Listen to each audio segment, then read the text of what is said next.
Girl, it's what I heard. Allegedly, it's just the word. Allegedly, it's on the street. Allegedly, I sing to the beat. Allegedly, lee, lee, lee. Allegedly, lee, lee, lee. Allegedly, lee, lee, lee.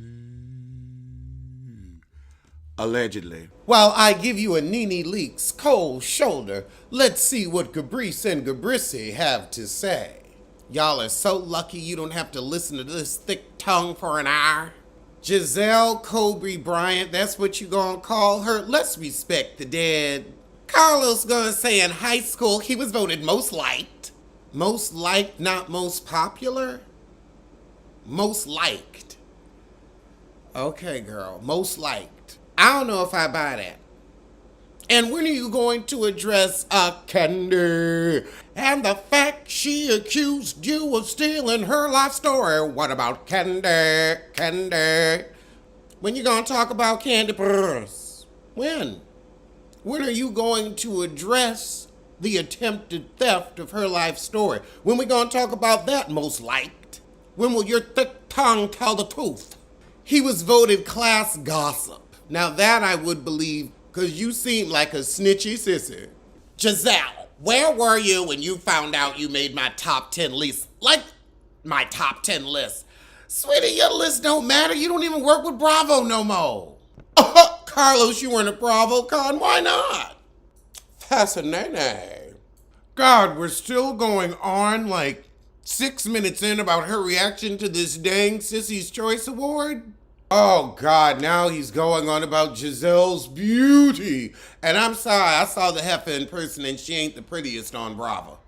Gizelle, did you always know that you were a star? No. No, because you ain't. You all right. But I don't think you could hold your own on your own. And all you can do is go below the belt with other people's lives. Where's your plot line? Other than Jamal that lives in your phone. So she said I did the show because I wasn't doing anything. Okay, so you was broke and tired of sitting around waiting for Jamal's checks to arrive because I heard from people at the bank that you had to jump down his throat every first. Jamal told her your funniness and coolness might not come through because you're so beautiful and people will hate you. No, it's because she's a hateful harpy. It's because she's a liar and doesn't share her life. It's because she constantly stirs the turd. She'll even run over her pal Rob.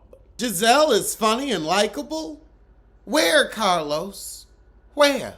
So Carlos didn't like the first season. Gizelle said, I thought we had something and we were talking about something different than other black women. And it's true, it gives you a different feel than Atlanta. So she wasn't surprised they got a second season. And also, you gotta give a show like that 2 or 3 seasons to really sink or swim. Carlos says, well, season 2 is when you started ghost producing. And she agrees. She said, I listen. I don't think the producers are my enemy. I'm here for a check. Okay, I agree with Carlos that she and Karen are the faces of the show. She said Karen ain't all the way there with us cussing each other out on the show, but we're getting there where we don't really take it personal no more. Gizelle, you've never cared because nobody ever talked about your personal business.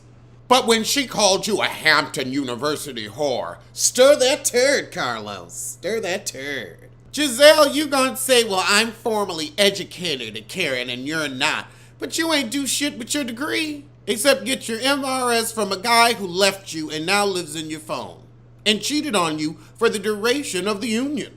She's still out here saying Karen's having an affair.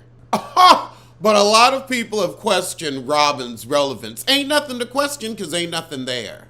Gizelle says, well, sometimes Rob disagrees with me, but they don't show it. I do agree with Gabrissy that Rob is needed to be, the peacemaker and the boring one. Every friend group has a yawn. She's the comic relief. I mean, look at these wigs this season. They're definitely a joke. Oh, yes, let's get to how Chris made Gizelle uncomfortable. Oh, God. So Carlos says, was it Chris the human being that made you uncomfortable, or was it any man? And she said, well, it was a little bit of both, but I had that feeling in the pit of my stomach. I mean, I don't know why he wanted me in there. Girl. because he didn't want anybody eavesdropping on the conversation. Now she says he lied when he said I asked him to go back to my room. I never thought, Carlos, this was going to blow up to happen, but married men have made me feel like this before. I'm so beautiful. Everybody wants old Jizzy. Y'all are still talking about this because you ain't got shit else to say on the show.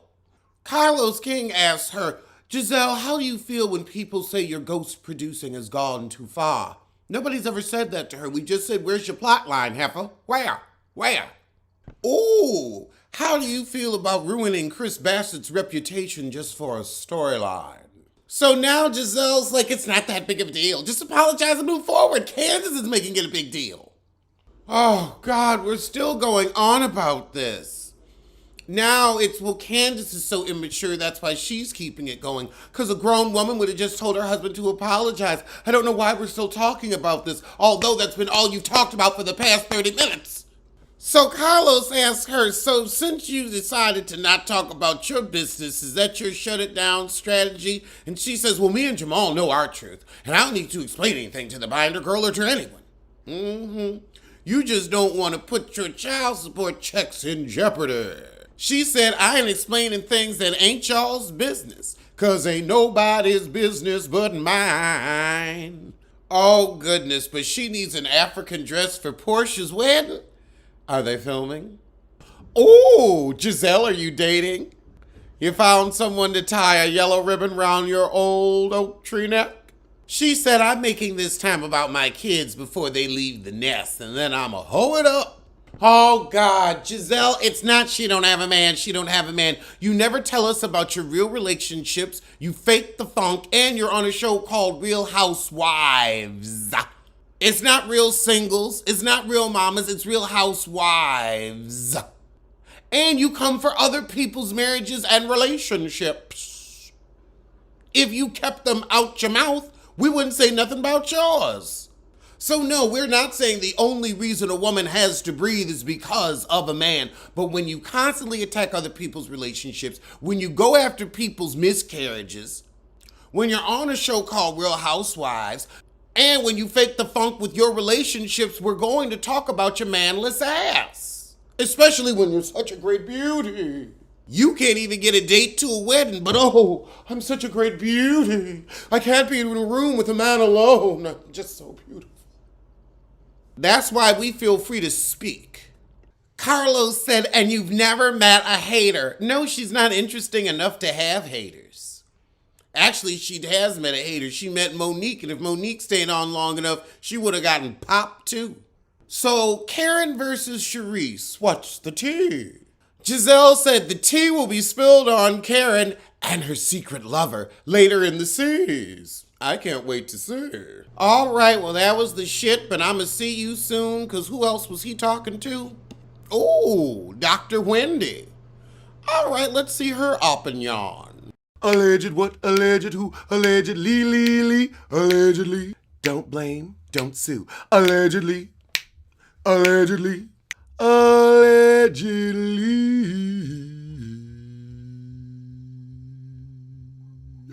Bitch, stop clocking my pussy miles. Stop clocking my pussy miles. Bitch, stop clocking my pussy miles.